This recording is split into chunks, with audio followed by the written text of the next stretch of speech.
Je vous attends nombreux au Trophée de la santé mobile le 9 février.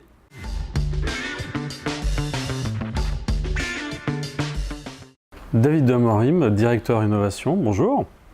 Alors La Poste vient de lancer La Poste e-santé, on a fait le buzz au CES de Las Vegas. Alors qu'est-ce que c'est concrètement? C'est une application qui va permettre à chacun de nous de mieux gérer son capital santé, de devenir acteur de sa santé. En fait, c'est véritablement un carnet de santé numérique qui vous permet de gérer de manière centralisée toutes vos données, qu'elles proviennent d'objets connectés de santé comme un tensiomètre, un oxymètre ou un suivi cardiaque, mais également de collecter vous-même des informations que vous pouvez saisir manuellement ou qui ont été alimentées par un professionnel de santé. Alors à quoi est-ce que ça répond concrètement?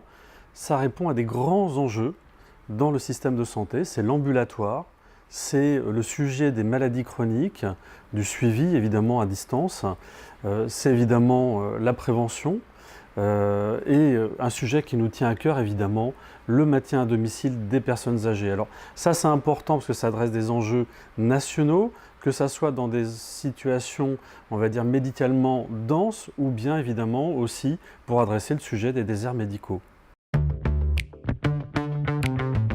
Alors La Poste, c'est aussi le numérique et l'humain, bien évidemment. C'est le lien entre finalement ce numérique qui permet de rapprocher les distances, sur lequel nous avons commencé à développer des essais cliniques avec des grands hôpitaux comme Bichat, avec l'IHU de Strasbourg, avec Gyptis à Marseille ou l'Institut Hartmann sur la radiothérapie, pour amener du suivi à distance avec des objets connectés, avec des questionnaires de santé. Mais c'est aussi demain l'idée qu'on va pouvoir passer à une plus large échelle en intégrant tout un environnement de partenaires, des startups, des grands acteurs industriels, etc.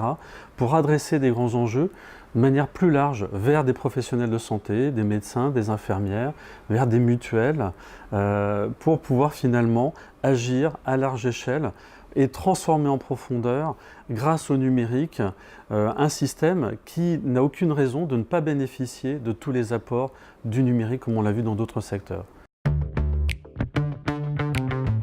La sécurité, c'est quelque chose d'essentiel en santé. Il serait tout à fait inenvisageable de mettre en place un système de télésuivi qui ne soit pas totalement sécurisé, en confiance entre un hôpital et son patient.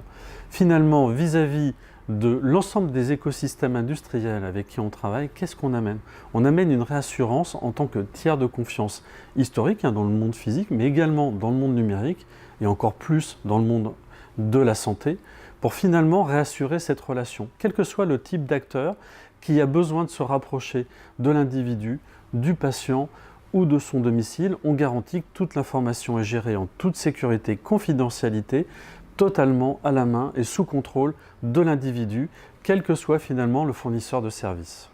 Et ça, c'est important pour réussir des projets en santé, parce que sans confiance, on ne pourra pas développer ces systèmes.